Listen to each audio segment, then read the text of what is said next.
राय साहब, आज क्या होगा सर? 8 member bench. सर मैं समझता हूँ समी भाई, ये जो केस है ना, ये यकीन करें कि जो इलेक्शंस हो रहे हैं उससे ज़्यादा ये इम्पोर्टेंट केस है, क्योंकि इसकी जो प्लानिंग है वो प्लानिंग ऐसी है हुकूमत की, पीडीएम की, कि जो कुछ सुप्रीम कोर्ट ने अब तक सुपरमेसी ऑफ कॉन्स्टिट्यूशन की बातें की हैं ना, वो अपनी छुरियाँ तैयार कर रहे हैं कि जी हमने आना है, ये कानून होगा, मियाँ साहब वापस आएंगे, नैब की अमेंडमेंट में कोई फैसला आता है उसे हम ख़त्म करेंगे, बेंच हम बनाएंगे अपनी मर्ज़ी के जज लगाएंगे, चीफ जस्टिस को उठा के साइड पे करेंगे। ये इसी तरीके की एक बात की गई है इस कानून में कि जैसे कि अगर वज़ीर आज़म है तो 3 वज़ीर आज़म बना दें कि जी वो मिलके बैठ के फैसला करेंगे। सदर ममलिकत एक है, आप कहें जी नहीं 3 होने चाहिए, वो बैठ के फैसला करेंगे।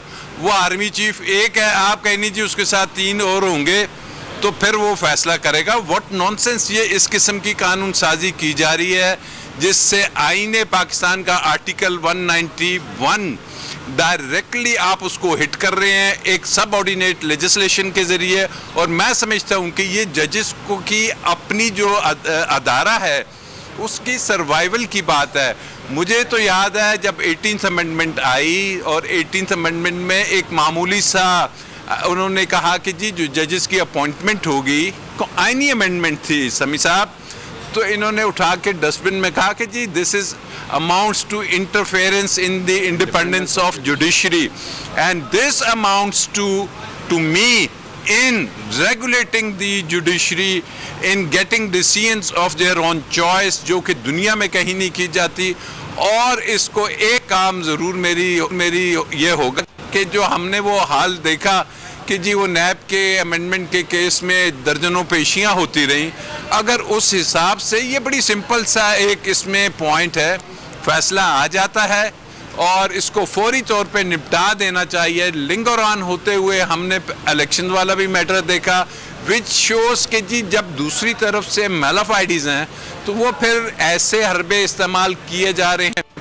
और ऑन टॉप ऑफ इट इस मोअज़्ज़ज़ अदलिया के बारे में जिस किस्म की सोशल मीडिया पे दूसरी जगह या जो पॉलिटिकल ओपोनेंट से ये पीडीएम के या मरियम साहिबा जो बातें कर रही हैं, आई थिंक कि अब इट्स टाइम के the Supreme Court, the honourable chief justice, these 8 जजेस। This half hourly clock is brought to you by golden pearl hair off hair removing cream. पैंथेटाइज लेवल ही और है।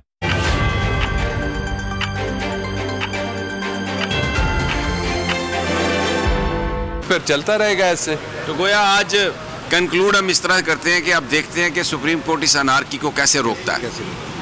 अच्छा राजा साहब, वैसे एक बात अभी समी साहब ने हमारी तवज्जो दिलाई है जी कि सुप्रीम कोर्ट ये जो प्रोसीजर बिल सुप्रीम कोर्ट ने हुक्म इम्तना जारी किया, तो आपको पता है जब हुक्म इम्तना जारी हो जाए तो आप उस पर वो स्टेटस बरकरार हो जाता है, आप कुछ भी नहीं कर सकते। इसके बावजूद हुकूमत की जानिब से उसका नोटिफिकेशन जारी कर दिया गया। 21 अरब रुपए वाला तो तौहीन अदालत है ही है, तो ये आप क्या समझ रहे हैं कि ये वाज़ेह और सरीहन तौहीन अदालत और इसका इम्पैक्ट क्या होगा? देखिए, ये मैं समझता हूँ हुकूमत की नालायकी है। हुकूमत कह रही थी कि जी अभी तक तो कानून बना नहीं तो इसको चैलेंज कैसे कर दिया, इन्होंने प्लेट में रख के दे दिया कि ये लें जी कानून बन गया, अब आप इसको अल्ट्रा वाइज। और अगर वो जो ऑर्डर जिसकी आप बात कर रहे हैं रिस्ट्रेनिंग ऑर्डर, उसमें ये लिखा हुआ था कि अगर ये कानून की शक्ल भी इख्तियार कर जाता है, ये नोटिफाई भी हो जाता है, तो इस पे इम्प्लीमेंटेशन को किसी तरीके से अमल दरामद नहीं होगा। तो मैं समझता हूँ they have made it easier for the Supreme court कि अब वो एक कानून की मुकम्मल शक्ल है, और जब मुकम्मल शक्ल होगी तो आप उसको ultra vires to the constitution करके एनआरओ का जैसे नेशनल रिकन्सिलिएशन ऑर्डिनेंस आया था, जैसे 18th अमेंडमेंट में चीज़ें आई थी, सिंपली उठा के डस्टबिन में फेंकें और आगे चलें। क्योंकि इस वक्त इस मुल्क की जो बका है और जो यहाँ पे तमाम इंस्टेबिलिटीज़ हैं मुख्तलिफ़ किस्म की, तमाम आंखें इस वक्त सुप्रीम कोर्ट ऑफ पाकिस्तान के पास हैं, और ये टाइम है कि वो तारीख़ में अपना रोल अदा करके जाएँ। जी जी, ये आपने सुना जो है समी साहब का भी तजिया सुना और राजा आमिर का भी, तो वाज़े तौर के ऊपर उन्होंने कहा कि ये मामला जो है अब सुप्रीम कोर्ट के वकार का मामला है और पूरी सुप्रीम कोर्ट को जो है इस मामले पर मुत्तद होना चाहिए, क्योंकि अवाम की उम्मीदों का मरकज़ और जो महवर है वो ये सुप्रीम कोर्ट है और हुकूमत की जानिब से बार बार सुप्रीम कोर्ट के ऊपर जो है वो हमले किए जा रहे हैं इस तरीके से कानून साजी करके। मैं आपसे मजीद भी जानती रहूंगी। इस वक्त उसामा गाजी भी हमारे साथ मौजूद है।